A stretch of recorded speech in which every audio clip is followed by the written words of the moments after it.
Hi, I'm Coach John, and today I'm going to talk to you about task persistence, also known as sustained attention or just getting things done. It's no secret that as a society, we are all struggling with this idea of decreasing attention spans. Dr. Gloria Mark, who is an informatics researcher, has been studying people as they work for about 25 years. And in 2004, the average amount of time that people could stay on task was about 2.5 minutes. By 2012, that had dropped to 75 seconds. And in the last 5 years, that's down to an average of 47 seconds. It's no coincidence that in that time from 2004 till now is also the same time that technology got integrated in everything that we do in our daily lives. Of course, we can learn to turn off notifications, but the challenge is deeper than that because makers of video games, social media, websites have all learned this idea that what people want is this short form entertainment and information. People want stuff and they want it quickly. Unfortunately, what that has done is affect our brains and the way we consume information. Now, if you add ADHD on top of that, of course, that creates its own set of unique challenges. The good news is because you're not alone, because so many people are struggling with this issue of being able to sustain attention, there's grown up a recognition and understanding, a set of tools, a set of people that help you with these tasks. And just to give you a few examples, there's this idea of body doubling, which is having somebody present with you in a room to help you get work done. There are websites where you can have check-ins at a regular basis with other people and declare an intention for the work you're going to get done. There's even YouTube videos of people just doing work in their house while you work along with them. What these all have in common is the presence of another human being. Not a chatbot, not something technology-wise, but another human being to help you stay on task. Turns out there's some underlying neurological reasons for that as well. So in the 1990s, a group of Italian researchers were doing some work where they implanted electrodes in the brains of macaque monkeys to observe their behavior. And one of the things that they saw was when they or another monkey did a common behavior like reaching for food, the monkeys they were studying would do the same thing. And this fired up these neurons called mirror neurons that made them want to empathize and do the same thing. So if you're sitting in a room or if you're on a website with someone else who's working quietly and calmly, it absolutely motivates you to do the same thing. I'm going to go through now and give you a few very specific examples of some resources to help you stay on task.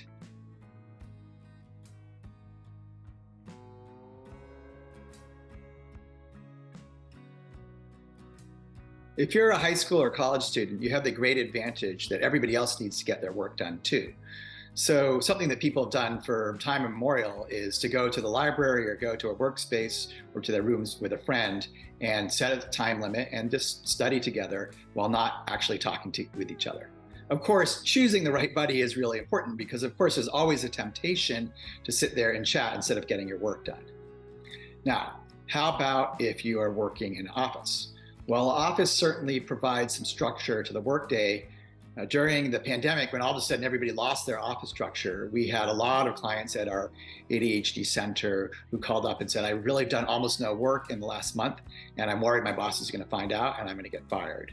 So being in a cubicle or being in an office and having people around you makes you more likely to do your work. You don't want your colleague or your boss to walk in while you're in the middle of a game of Fortnite.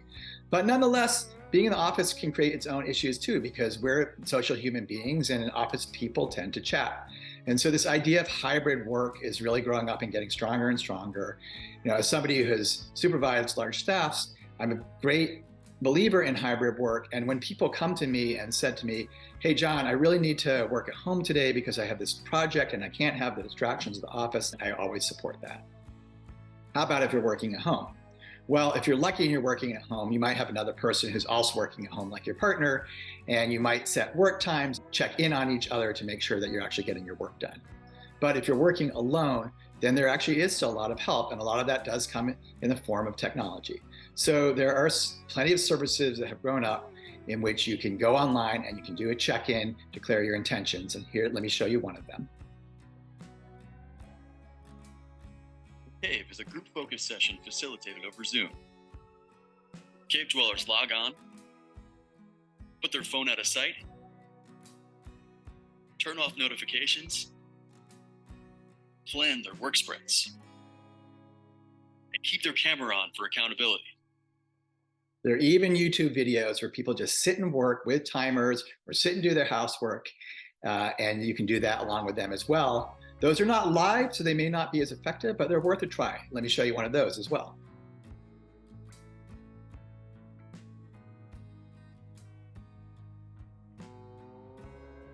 If you don't have a person physically present with you, you can have a text buddy. You could talk to a friend and say, hey, we're going to work for 45 minutes and we'll text our intentions at the beginning and text what we got done at the end. That's a super simple way of having an accountability partner. There's research studies that show that making a public declaration of the work you're trying to get done gives you a 65% chance of actually getting that work done. But if you have an accountability partner that you're reporting back and forth to, that number goes up to 95%. Then there's this idea of kind of not within the moment, but longer term accountability. So a coach, like an ADHD coach, like the work I do, is an obvious example of that, where you're going to be meeting with somebody once a week, and the person you're meeting with is going to have some expectation that you will have done some work, that you'll have been productive in the interim week. You can do the same thing with a friend. So I had two friends a few years back. They were going through job transitions at the same time, and they just talked to each other once a week for about half an hour to provide support.